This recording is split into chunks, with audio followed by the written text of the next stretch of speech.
So monitoring, this is our social listening part of the tool. So we just go up into here.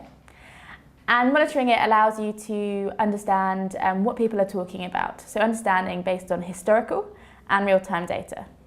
So we go into create monitoring, an advanced editor.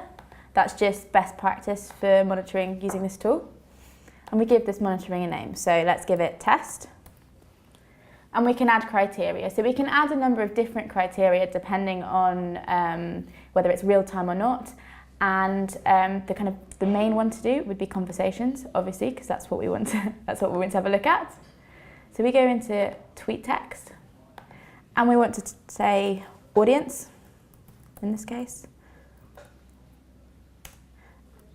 Hashtag audience is great, maybe.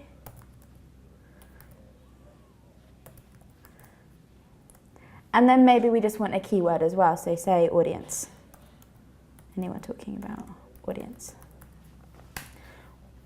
We could do an or, so we could do anyone talking about this, or a different type of criteria, or we can just carry on. So the monitoring period here, so this is how long you want the monitoring to last. Do we want it in real time, so start as soon as possible, or do we want that historical data?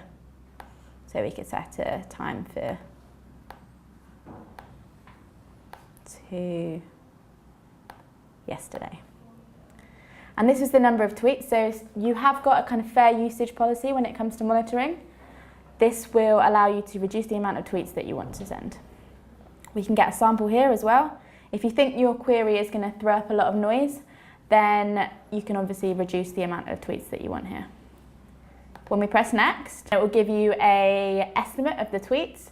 So you can go back and edit depending on how many tweets you want to use up in this query. So we can go back and modify, or we can just go ahead and confirm and create monitoring.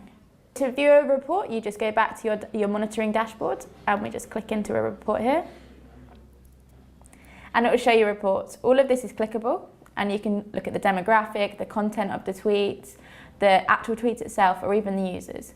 And remember that if we go onto the users, we can add all of these people to an audience. A little note on rankings. You can add a ranking, and what this means is you can find a particular keyword within this query. So find anyone who's talking about X and Y within this query.